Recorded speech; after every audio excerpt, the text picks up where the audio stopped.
बैठे हैं 6 यार, क्या बिहार में बनेगी सरकार? क्योंकि बिहार में सरकार बनाने के लिए ही तो हाथ जोड़ा है ऐसे वक्त पर। सभी ने मुलायम सिंह यादव के नेतृत्व को स्वीकारा है, अध्यक्ष उन्हें बना दिया है।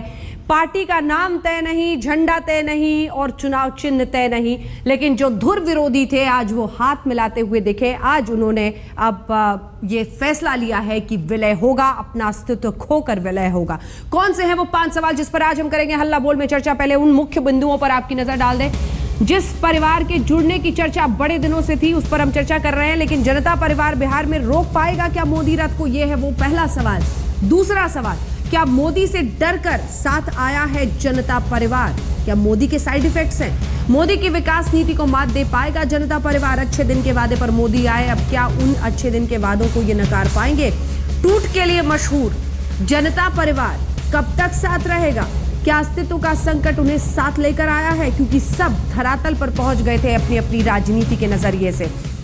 बड़े दिनों से चर्चा चल रही थी, आज जुड़ गया ये परिवार। दिल्ली में मुलायम सिंह यादव के घर पर बैठक चली, 6 दलों का परिवार एक हो गया, ये ऐलान भी कर दिया गया। लेकिन न पार्टी का नाम तय है, न चिन्ह, न झंडा।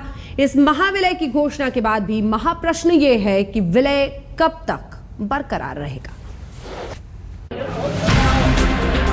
सियासत में समय के साथ जनता दल से टूटकर अलग होने वाले लोकतंत्र में जनता को थामे रहने के लिए एक बार फिर से एक दल में मिल गए हैं।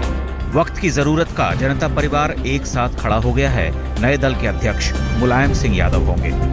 नेताओं की बैठक में नए दल के गठन का निर्णय लिया गया। सर्वसम्मति से तय हुआ कि नए दल के अध्यक्ष माननीय श्री मुलायम सिंह यादव जी होंगे। बैठक के बाद की देह भाषा डगमगाई हुई थी, शायद इसीलिए फिलहाल नाम, झंडा और चुनाव चिन्ह तय नहीं है, जिस पर पार्टी की समिति फैसला लेगी। सारी चीजें तय करना है, संगठन के बारे में, संघर्ष के कार्यक्रम के बारे में, पॉलिसी नीतियों के बारे में और विस्तार से पूरे देश में कैसे कार्यक्रम बने, इसका सारी पार्टी जो है वो 5 सदस्यीय कमेटी बैठ करके तय करेगी। मोदी राज के उदय के बाद यूं तो देश भर में चुनौतियां खड़ी हो गई हैं, लेकिन पहली चुनौती अपने अपने सूबों को बचाने की है, जिसमें पहला नंबर बिहार का है। बिहार का चुनाव मोदी और मोदी विरोधियों के इस कुनबे के लिए बहुत मायने रखता है। वहां मोदी जीते तो सब चला जाएगा और मोदी मात खा गए तो इनकी जान में जान आ जाएगी। इसलिए एकता का सिद्धांत याद आया और इस एकता की जरूरत इसलिए आ पड़ी क्योंकि देश पर सांप्रदायिक शक्तियां चढ़ बैठी हैं। गुलाब का माला माननीय मुलायम सिंह जी को हम लोगों ने उनके गला में डाल दिया। सांप्रदायिक ताकतों के जो डिजाइन है इस देश में, जिस तरह से चिटिंग करके देश के मतदाताओं को भरमा के गद्दी पर बैठे हैं। लेकिन स्वार्थ की वो सियासत परमार्थ के लोकतंत्र में कब तक सांस लेगी? जो जनता दल निजी सियासी महत्वाकांक्षाओं के लिए कई बार कई दलों में बंटता रहा, वो कितने दिनों तक एक साथ रहेगा? जरा इतिहास देखिए। 1988 में वीपी सिंह की अगुवाई में बनने वाला जनता दल पहली बार चंद्रशेखर की अगुवाई में टूटा और तमाम धुरंधरों की छत्र छाया में अलग अलग शाखाएं खोलता चला गया। 1999 में देवेगौड़ा और शरद यादव ने जब जनता दल सेकुलर और जनता दल यूनाइटेड बनाया तो ये टूट का 7वां कांड था। इस दौरान जनता के सभी बड़े नेता लालू, मुलायम, नीतीश, नवीन पटनायक, चौधरी अजीत सिंह अपना अपना दल बनाते चले गए। इनमें से लालू और नीतीश के बीच तो कैसा सत्ता संघर्ष रहा ये पूरा देश जानता है। लेकिन बिहार में होने वाले चुनाव में सत्ता में वापसी विकट संघर्ष है, इसलिए वो फिर से एक हो गए हैं। इस लोकतांत्रिक लड़ाई से बहुत कुछ तय होगा, क्योंकि बिहार के बाद उत्तर प्रदेश की बारी है। लोकसभा में किसी भी पार्टी को विजय पथ पर ले जाने वाले 2 बड़े सूबे तय करेंगे कि जनता क्या चाहती है, और इन चुनाव परिणामों से ही जनता परिवार के विलय की उम्र तय होगी, उनके क्षत्रपों का भाग्य तय होगा। रीमा पराशर के साथ बालकृष्ण, दिल्ली आज तक। कई खास मेहमान हमारे साथ इस चर्चा में जुड़ रहे हैं। सबसे पहले आपका परिचय उनसे करा दें। श्रीकांत शर्मा जी भारतीय जनता पार्टी के प्रवक्ता हमारे साथ जुड़ गए। मीम अफजल जी कांग्रेस पार्टी के प्रवक्ता। मनोज झा जी हमारे साथ जुड़ गए हैं, आरजेडी के प्रवक्ता। और गौरव भाटिया हमारे साथ समाजवादी पार्टी के प्रवक्ता जुड़ गए हैं। हमारे साथ डॉक्टर अजय आलोक जेडीयू की तरफ से जुड़ गए हैं। बहुत दिलचस्प है, लेकिन मनोज झा, गौरव भाटिया और डॉक्टर अजय आलोक जी, ये विलय हो गया है, तो अब आने वाले वक्त में ये तीन प्रवक्ता नहीं होंगे, एक ही प्रवक्ता होगा आप तीनों की तरफ से। किसी एक को बिल्कुल सही किसी एक को ही बिठा लेंगे। अंजना जी, ये तो अच्छी बात है कि भाजपा के लिए अब 3 प्रवक्ता होंगे, तीनों एक ही आवाज में बोलेंगे, और इससे मैं समझता हूँ लाभ देश का ही होगा कि मजबूती से विरोध करेंगे भाजपा की गलत नीतियों का। चलिए ठीक है, श्रीकांत शर्मा जी, आपका प्राइम टाइम बचेगा। हाँ श्रीकांत शर्मा जी, पहला सवाल आप ही से। डर लग रहा है क्योंकि ये इसको राइट ऑफ भी नहीं कर सकते आप इतनी आसानी से। बिहार चुनावों में तकलीफ, क्योंकि पिछले दोनों चुनाव को देख लें और पिछले चुनाव को देख लें, 50% वोट शेयर है आरजेडी और जेडीयू का। राज्यसभा में 30 सांसद अब इनके 6 पार्टियों को मिलाकर। भूमि अधिग्रहण बिल आपके लिए साख की लड़ाई है। इन सब के मद्देनजर ये विलय बीजेपी के लिए वाकई एक चुनौती। देखिए अंजना जी, एक तो अच्छी बात आपने शुरुआत तक कह दी कि अब कम से कम दिखावे के लिए तो ये लोग आपको टीवी पे नहीं दिखेंगे कि भाई अलग अलग पार्टियों के प्रतिनिधि हैं, सब ये एक ही हैं। और पहले जो बीजेपी वर्सेस 5-6 लोगों होते थे, अब कम से कम उसमें कमी आएगी, तो बात कहने का भी हमको अच्छे से समय मिलेगा। बड़ी बात यह है कि हमें कहीं किसी से कोई चुनौती नहीं है और लोकतंत्र है। ये सब लोगों का अधिकार है कि गठबंधन बनाएं, तोड़ें, जोड़ें, वो उनका अपना अधिकार क्षेत्र है। लेकिन वास्तविकता ये है कि जो आप परिवार की बात कर रही हैं, जनता परिवार की, ये ऐसा परिवारों का समूह है जिनसे जनता बिल्कुल डिस्कनेक्ट है। जनता इनको नकार चुकी है और ये इनका जो भविष्य है इस अलायंस का, जिसका अभी झंडा तय नहीं है, नाम तय नहीं है, इसका भविष्य बहुत अंधकार में है और इसकी कोई आयु भी नहीं है। ये सिर्फ बिहार चुनाव तक के लिए इन्होंने एक असफल प्रयोग करने की कोशिश की है, क्योंकि नीतीश बाबू बिहार में डरे हुए हैं, वो सहमे हुए हैं, क्योंकि बिहार की जनता ने जेडीयू बीजेपी को लालू जी के जंगल राज से मुक्ति के लिए मैंडेट दिया था और नीतीश बाबू हिट विकेट हो गए, क्योंकि उनकी जो महत्वाकांक्षा थी वो बिहार की जनता के हितों से कहीं ऊपर थी। वो प्रधानमंत्री बनना चाहते थे और फिर उन्होंने एक दलित समाज के व्यक्ति को मुख्यमंत्री बनाया और कहा कि देखिए मैं दलितों का सम्मान कर रहा हूं। फिर उनकी महत्वाकांक्षा जागी, फिर वो सीएम बने। तो अब वो डरे हुए हैं, सहमे हुए हैं, क्योंकि बिहार की जनता गवर्नेंस चाहती है, डेवलपमेंट चाहती है, लोग सड़कें चाहते हैं, बिजली चाहते हैं, रोजगार चाहते हैं, कानून व्यवस्था अच्छी हो वो चाहते हैं। तो इसलिए एक असफल प्रयोग करने की कोशिश की। ये सब विकास विरोधियों का एक जमघट है, डेवलपमेंट विरोधियों का जमघट है, दलित विरोधियों का जमघट है। मैं मानता हूं कि हमें इनसे कोई चुनौती नहीं है। बिहार की जनता, देश की जनता हमारे साथ है। ठीक है, मैं सबके पास आऊंगी। मनोज झा जी, मैं आपसे शुरुआत करना चाहती हूँ। अस्तित्व पूरी तरह से मिट जाने का ही वो डर था और नरेंद्र मोदी का डर, उनके साइड इफेक्ट कि मिल गए दुर्विरोधियों से। अंजना जी, पहली बात तो आजकल एंकर लोग नाराज हो जाते हैं, जल्दी नाराज मत होइएगा। मैं बार बार इस विमर्श से कम हम लोगों का कोई ताल्लुक नहीं है कि मोदी केंद्रित, मोदी विरोधी, भाजपा, मोदी रथ, नहीं।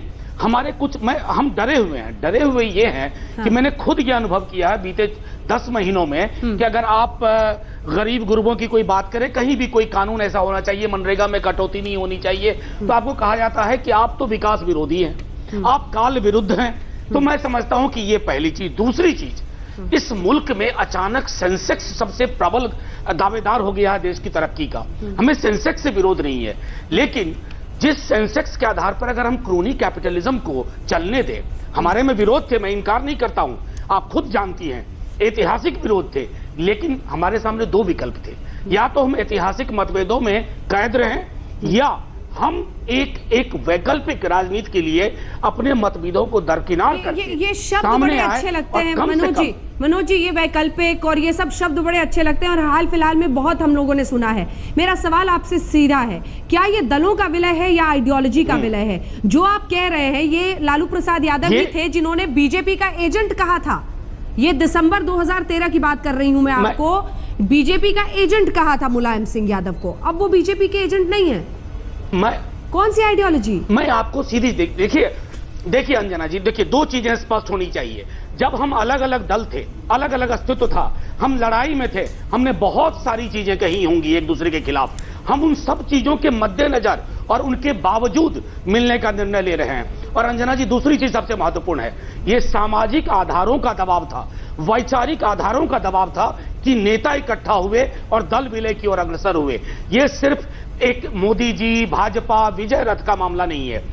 मुल्क के सरोकार बचे रहें और हम पंगु ना हो जाएं क्रोनी कैपिटलिज्म के आगे, कम से कम ये बचाने की हमारी कोशिश है। गौरव भाटिया जी, आपको लगता है कि ये आइडियोलॉजी का मिलन है? ये तो सिर्फ दलों का मिलन दिखता है, और अगर आइडियोलॉजी के नाम पर कुछ है तो बस दिखता यही है कि ये पार्टियां पारिवारिक जागीर बनी हुई हैं सब।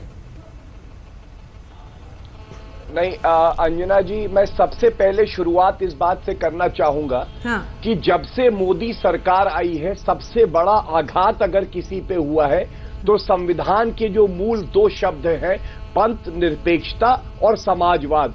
जैसा कि अभी मनोज भाई कह रहे थे, इसलिए कहते हैं समाजवाद पे कि हमने देखा कि किस तरह से क्रोनी कैपिटलिज्म अदानी को साथ ले जाते हैं, 6000 करोड़ उनको मिल जाता है। आज किसान मर रहा है, इसकी चिंता नहीं है नरेंद्र मोदी जी को, ये सबसे बड़ी जरूरत है। और दूसरी जो सांप्रदायिक राजनीति फैलाई गई है पूरे देश में, योगी आदित्यनाथ, गिरिराज सिंह, जिनको कोई जानता नहीं था, आज वो भाजपा के स्तंभ बन गए हैं। उससे लड़ने के लिए आज सबसे बड़ी जरूरत ये थी कि विपक्ष मजबूत हो।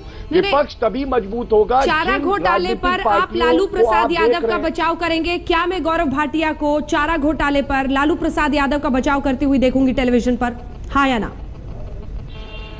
आज के बाद जब ये घोषणा हो गई है और एक पार्टी हो जाएगी, तो जो भी पार्टी लाइन होगी, प्रवक्ता का सबसे पहला कर्तव्य यही है कि वो अपनी पार्टी की बात को मजबूती से रखे। तो यही कर्तव्य आगे हर प्रवक्ता पार्टी का निभाएगा। तो मैं पूछ रही हूं अंजना जी, दूसरी बात, आदर्श और आइडियोलॉजी है क्या गौरव भाटिया? फिर आदर्श और आइडियोलॉजी है क्या? क्योंकि आप सहूलियत के हिसाब से आप जनता पर थोपेंगे अपनी बात को, आप वो बचाव करेंगे जो शायद कल तक आप नहीं करते थे। तो आप ये सिर्फ इसलिए करेंगे क्योंकि आपको सत्ता और कुर्सी दिखाई दे रही है साथ मिलकर? बिल्कुल नहीं अंजना जी, अगर जनता पे आप कोई भी विचार थोपेंगे तो आपका भाजपा का हाल होगा, जैसे उत्तर प्रदेश और बिहार के बायपोल में हुआ और दिल्ली में हुआ। हम जनता को अपनी बात रखेंगे और जनता का विश्वास जीतेंगे। थोपने का काम और लव जिहाद शुद्धिकरण का काम तो भाजपा का है। बिहार में चूंकि जो इस वक्त तस्वीर है उसमें जेडीयू आरजेडी उनका विलय महत्वपूर्ण है और एक ही चिन्ह के साथ अब वो लड़ेंगे। लेकिन वापस उस विषय पर लौटते हुए आलोक साहब, मेरा सवाल आपसे ये था, एक तरफ मुजफ्फरनगर के दंगे और दूसरी तरफ सैफई महोत्सव, ऐसी परिस्थितियां आएंगी तो फिर आपको एक दूसरे को डिफेंड भी करना पड़ेगा, तैयार रहेंगे ना? कोई दिक्कत तो नहीं होगी? देखिए, इसमें कोई दिक्कत नहीं होगी। सबसे पहली बात कि राज्य सरकार का काम सिर्फ एक हिस्से में नहीं होता है, राज्य के कई कार्यक्रम पूर्व निर्धारित होते हैं और मुख्यमंत्री का पहले से कार्यक्रम बना रहता है। और सेठ की मशीनरी मुजफ्फरनगर दंगों को रोकने में पूरी तरह से लगी हुई थी, साथ के साथ ये भी जरूरी था। तो एक साथ राज्यों में कई आवश्यक कार्य होते हैं जिनको मुख्यमंत्री को निष्पादन करना होता है। तो ये डिफेंड करने की बात, ये करने की बात, इनडिफेंडेबल को कोई डिफेंड नहीं कर सकता है, लेकिन जहां पे जो अपना पक्ष रखने की बात है तो वो तो हमेशा रखा जाएगा। और अभी आप बात कर रही थी कि हम लोग डर गए या ये मोदी के डर से या इसके डर से, तो मैं ये बात भारतीय जनता पार्टी के हमारे मित्र बोल रहे थे कि हमारे डर से ये विलय कर रहे हैं। अरे, और ये प्रयोग है जो असफल होगा।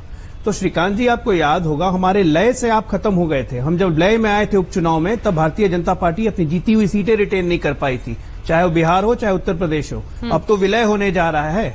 अंग्रेजी में एक कहावत है, we will merge but you will submerge with us.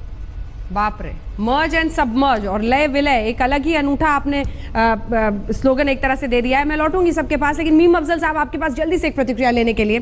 Congress party इस महापरिवार के महाविलय के बाद कहां पर खड़ी दिखाई दे रही है? क्योंकि अगर वाकई मोदी रथ को रोकना है तो जो अन्य वोट है वो नहीं बटे, इसलिए ये विलय हो रहा है, साफ दिखाई देता है। क्या कांग्रेस भी साथ जाएगी या फिर आप कह देंगे कि हमारी तो कमेटी है, हम देखेंगे, अगर हमें अलाइन करना है और जो भी करना है वो आगे की बात है? अंजना जी, आमतौर पर आप जवाब भी खुद ही दे देती हैं, तो मेरे ख्याल में ज्यादा हमको तकलीफ नहीं होती। ये बात सही है। कांग्रेस के डिप्लोमेटिक रवैये से हम लोग इतने सालों में तो कांग्रेस का डिप्लोमेटिक रवैया हमें पता है ना कि सब 10 जनपद से होना है, तो आप यही कहेंगे?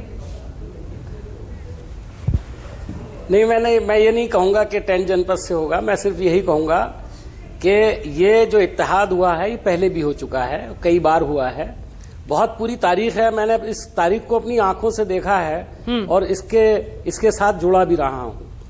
तो मेरा ये कहना है कि इसके अंदर हमको ये देखना चाहिए कि आने वाले वक्त में ये जो तमाम पार्टियां साथ आई हैं, आपने अभी बड़ा बुनियादी सवाल पूछा था कि ये आइडियोलॉजी का मिलन है या दलों का मिलन है। मैं आपको बताऊं, अगर मैं इसका अध्ययन करूं तो बुनियादी तौर पर आइडियोलॉजी थी पीछे। ये पार्टियां अलग अलग हुई, लीडरशिप की जो एक चाहत होती है ना लीडरशिप करने की, उसके नतीजे में पार्टियां बनी। अभी भी इसमें 3 लोग बाहर हैं। बिल्कुल, यही से पूरे विषय को, पूरी चर्चा को आगे लिए चलेंगे। महत्वाकांक्षाएं जितने भी नेता हैं उन सब की रही है, और ये भी इतिहास रहा है कि सभी ने प्रधानमंत्री की कुर्सी पर नजरें गड़ाई हुई हैं। ऐसे में ये जनता परिवार का विलय कब तक? चुनौतियों का सामना करना और चुनौतियों पर विजय प्राप्त करना, यही हमारा यूएसपी है। और इसीलिए मैं कहूँगा कि हमारे सामने जो लोग हैं उनका जो बैकग्राउंड है, जो इतिहास है, वो कुशासन, करप्शन, कमीशन, ये उनका इतिहास है। और अंजना जी, आज इस देश के आदमी, जो गरीब आदमी है, इस देश का जो गांव है, उसका उत्थान क्यों नहीं हुआ? क्योंकि भ्रष्टाचार हमारे देश में चरम पर है। और ये सब लोग कहीं ना कहीं जी को भूल गए आप, करप्शन के कितने चार्ज लगे हुए हैं, कौन कौन लोग हमारे साथ संलिप्त हैं। तो आज भ्रष्टाचार इस देश में सबसे बड़ा मुद्दा है, और जब भ्रष्टाचार समाप्त होगा तभी इस देश के गांव का विकास होगा। हमारी 10 साल दिल्ली में तो चुनौती से पार नहीं पा पाए थे। दिल्ली में जो हुआ, क्या वैसा हो सकता है? ये सवाल है, क्योंकि यहाँ पर कांग्रेस को बिल्कुल लोगों ने नकार दिया, तो सारा वोट उधर चला गया।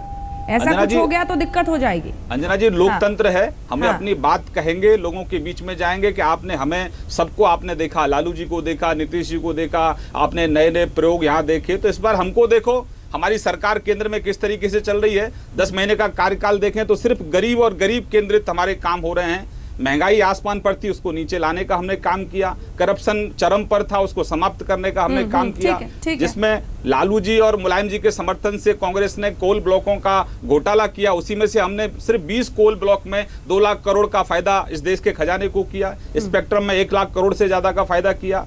12 रुपए साल के हिसाब से हमने 2 लाख का बीमा किया। मुद्रा बैंक के माध्यम से गरीब जो बच्चा है, जो स्वरोजगार करना चाहता है, उसके लिए मुद्रा बैंक के रास्ते दरवाजे खोले। ठीक है, मैं अब एक बार जरा मनोज झा जी आपके पास आना चाहती हूँ, फिर गौरव जी के पास। मनोज झा जी, आप लोगों को तो दिक्कत होगी नहीं अगर मुलायम सिंह यादव बॉस हैं, क्योंकि अब तो परिवार का मामला वैसे भी बन गया है, शादी वादी हो गई है, तो कोई दिक्कत नहीं है। बिहार का बॉस कौन होगा? देखिए अंजना जी, मैं सर्वप्रथम तो ये कहूँ, बार बार इस बात को दोहरा रहा था मैं, कि इसको अगर सिर्फ ये 7-8 नेता, उनके बैठने उठने, आज ये नहीं हुआ, झंडा नहीं हुआ, इसके माध्यम से देखेंगी तो एक बहुत बड़ी जो एक तब्दीली की, एक मंथन की राजनीति हो रही है, हम उसको कहीं ना कहीं चूक जाएंगे। मेरे सवाल का जवाब, पुराने लोग भी मिलते हैं। मेरे सवाल का जवाब मैं बिल्कुल कह रहा हूं कि मैं आपको एक शब्द में कहूं कि नेतृत्व को लेकर के कभी कोई दिक्कत नहीं होगी, और खास तौर पर यह मुल्क सामूहिक नेतृत्व को भूल चुका है। इस प्रयोग के माध्यम से सामूहिक नेतृत्व के बारे में लोग जानेंगे, और मैं इसकी आपको गारंटी दे रहा हूं आज आपके चैनल पे। और एक आखिरी चीज कहूं, आपने 2 दफा कोट किया अमित शाह जी का वो जो बयान 0+0। हमारे लिए लोग एक हैं अंजना जी, और लोग एक अगर हैं जिनको हम बांटते नहीं हैं, उसके बाद वो 2 शून्य लगा दीजिए तो अमित शाह जी को पता चल जाएगा कि 100% कहाँ है। और आप जो बोल रहे हैं उसी बीच इस वक्त आपने कहा कि कोई नेतृत्व को लेकर दिक्कत नहीं होगी। लालू प्रसाद यादव, बड़ी खबर हम चला रहे हैं, बिहार में नेता के सवाल को टाल गए लालू प्रसाद यादव। कई नेता हैं ये कह दिया उन्होंने, तो बिहार में कौन होगा नेता, ये सवाल पूछे जाने पर बोलने से बचे लालू प्रसाद यादव और कह दिया कि बिहार में कई बड़े नेता हैं। अब बताइए अजय आलोक जी, अब क्या होगा? नीतीश कुमार जी कहाँ? नीतीश जी पर तो बोलने से कुमार जहाँ है वहीं पे नहीं, तो नीतीश कुमार पर तो वो बोलने से बच गए। उनको कहना चाहिए था बिहार का हमारा नेता नीतीश कुमार है, वो मुख्यमंत्री के उम्मीदवार होंगे। अंजना जी आगे भी सुन लीजिए, नीतीश कुमार जहाँ पे हैं वहीं हैं, आज भी वो मुख्यमंत्री हैं। अब जब नए दल का विलय हो रहा है तो आज 6 लोगों की एक कमेटी बना के उनको अधिकृत किया गया है कि वो अपने सुझावों को माननीय मुलायम सिंह यादव जी के पास रखेंगे कि अध्यक्षों की संरचना कैसी होगी, संगठन का रूप क्या होगा, किसके नेतृत्व में चुनाव लड़ा जाएगा। ये तमाम एजेंडे को शरद यादव जी ने स्पष्ट किया था। तो बिल्कुल उस समय का इंतजार कीजिए, हड़बड़ी क्या है, आने वाले 1-2 सप्ताह के अंदर सब तय आपके सामने हो जाएगा। लगता है एजेंडा पढ़ते हुए पत्रकारों ने देखा नहीं, सुना नहीं ठीक से। जब शरद यादव जी एजेंडा बता रहे थे, आ रही हूँ गौरव जी, एजेंडा बता रहे थे, उसी वक्त ये सब साफ हो गया था कि हर स्टेट की संरचना क्या होगी, राष्ट्रीय स्तर पे क्या संरचना होगी, नीतियां क्या होंगी, चुनाव किसके नेतृत्व में कहां लड़ा जाएगा, कैसे क्या होगा, सबकी एक कमेटी बना के और वो कमेटी मुलायम सिंह यादव को बिल्कुल बताएंगी और अकॉर्डिंगली सारा डिसीजन हो जाएगा, झंडा पार्टी निशान। तो नेतृत्व को लेकर यहाँ पे तो कोई दो मत है ही नहीं। आप ये देखिए, टाला है ना, बोल सकते थे नीतीश कुमार जी के को हम मुख्यमंत्री उम्मीदवार बना रहे हैं। ठीक है, आज एक निर्णय हुआ है, आज एक निर्णय हुआ है कि माननीय मुलायम सिंह यादव जी को सर्वसम्मति से अध्यक्ष चुना गया है। अंजना जी देखिए, एक बात तो साफ है कि चाहे वो मांझी जी हो, चाहे भाजपा के अमित शाह हो, सब बड़े विचलित हैं, परेशान हैं, क्योंकि कोई नहीं चाहता था कि ये सब जो बड़े लीडर हैं ये एक साथ आए और भाजपा को चुनौती दें। अभी मैं सुन रहा था श्रीकांत जी ने कहा कि ये 0/0 है। अगर हम लोग इतना ही जीरो थे तो अभी जब अनाउंसमेंट हुआ भी नहीं था तो भी अमित शाह इसका संज्ञान लेते हुए बयान दे रहे थे।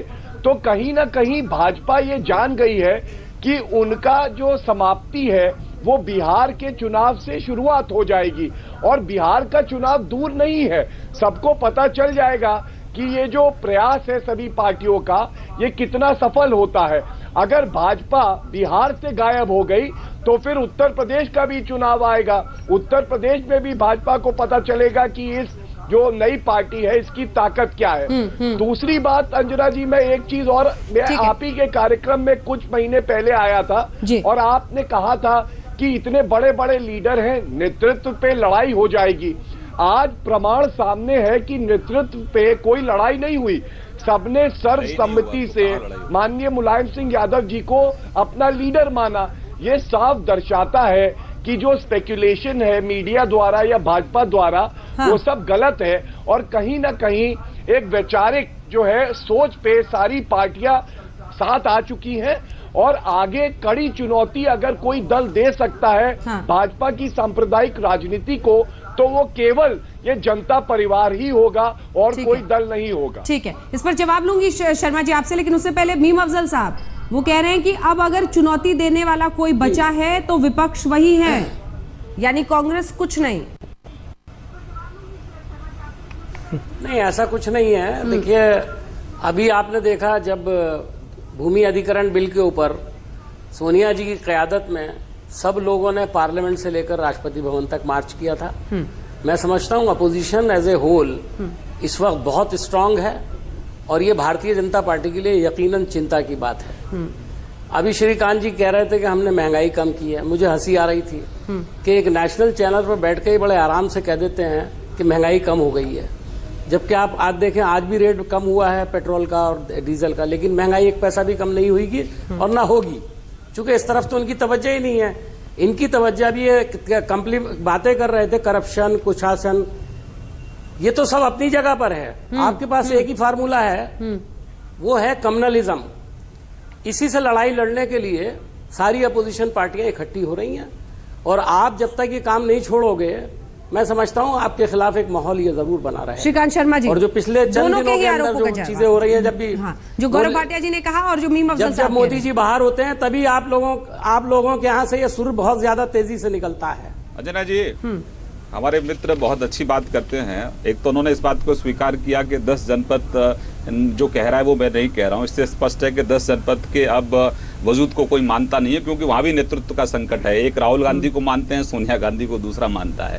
जहां तक ये कम्युनलिज्म की बात कर रहे हैं, ये राग इनका बहुत पुराना हो चुका है। अब इस राग के ऊपर कहीं ना कहीं करप्शन और कुशासन ज्यादा डोमिनेट करता है। अब देश की जनता करप्शन और कुशासन से मुक्ति चाहती है। और अंजना जी, बड़ी बात यह है कि ये जो गठबंधन जो हो रहा है, ये गठबंधन जो हो रहा है, इसकी जो सोच है वही नेगेटिव है। इस गठबंधन की सोच में है कि देश की तरक्की को कैसे रोका जाए, बिहार में डेवलपमेंट ना हो, बिहार में विकास ना हो, उस देश में डेवलपमेंट गवर्नेंस के लिए प्राइम मिनिस्टर हैं नरेंद्र भाई मोदी, उनको कैसे रोका जाए।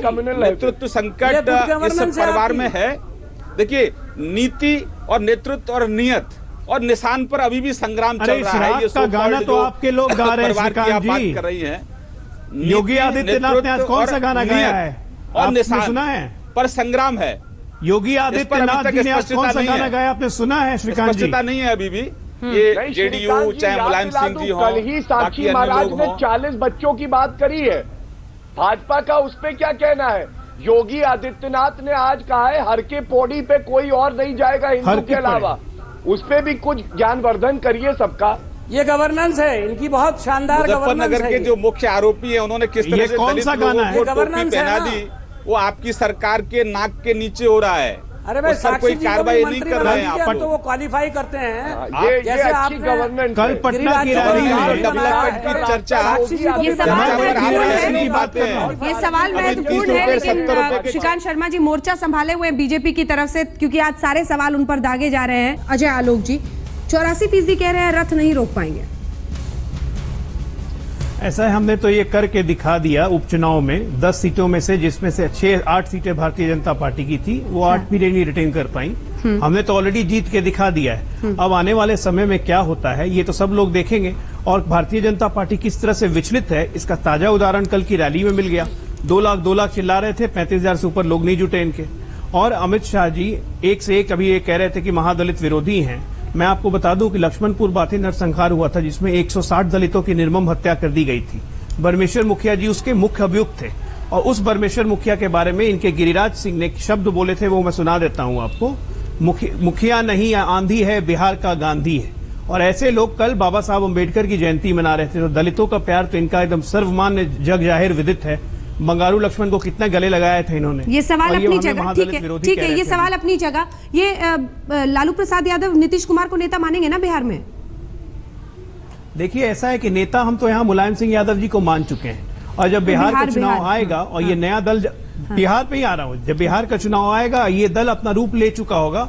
मुलायम सिंह यादव जिसको भी अधिकृत करेंगे, जल्दी से कंक्लूडिंग, वही नेता होगा, उसी के नेतृत्व में चुनाव लड़ेंगे। ठीक है, जल्दी से गौरव जी जल्दी से। मैं सिर्फ इतना ही कहूंगा कि इस जो नई पार्टी उभर के आई है इसकी ताकत आज आपके शो में भी दिखाई दे रही है। जिस तरह से हमारी ताकत बढ़ी है और कहीं ना कहीं भाजपा ध्वस्त होती दिखाई दे रही है, आगे भी इसी तरह से अब भाजपा को कोई कड़ी चुनौती देगा तो ये नया जो पार्टी है वही देगी। और बिहार के चुनाव दूर नहीं है, यहीं से भाजपा का पतन शुरू होगा। वक्त इतनी ही इजाजत देता है कि सबसे अंतिम रिएक्शन ले, और इसीलिए अब कैसे अपना बचाव करेंगे श्रीकांत शर्मा जी? बहुत सारे सवाल खड़े हो गए। अंजना जी, बिहार की जनता विकास चाहती है, वहाँ का नौजवान रोजगार चाहता है, देश तरक्की चाहता है, और ये वो लोग हैं जिनको जनता नकार चुकी है। और ऐसे लोग जिनका अविश्वास पर ये इनका गठबंधन टिका हुआ है, नेताओं में विश्वास नहीं है तो जनता इन पर क्यों विश्वास करेगी? अब ये विकास और डेवलपमेंट में, क्योंकि ये विकास विरोधी हैं, ये दलित विरोधी हैं, ये किसान विरोधी लोग हैं, और ये एक्सपोज हुए हैं जनता के सामने, और जनता इन पर कतई विश्वास नहीं करेगी। जनता उन पर विश्वास करेगी जो जनता को डिलीवरी देते हैं। लोकसभा में जनता ने आप पर भी बहुत विश्वास किया है, और वाकई डिलीवरी का वक्त है, क्योंकि ये कुछ महीने बहुत महत्वपूर्ण है बिहार के चुनाव के पहले। जनता आपको आंक रही है। वक्त हमें इतने की इजाजत देता है। माफी के साथ मनोज जी आपके पास, अफजल साहब आपके पास मैं कंक्लूडिंग रिमार्क के लिए नहीं आ पाई, लेकिन इसी के साथ हल्ला बोल में इतना ही। आप देखते रहिए आज तक।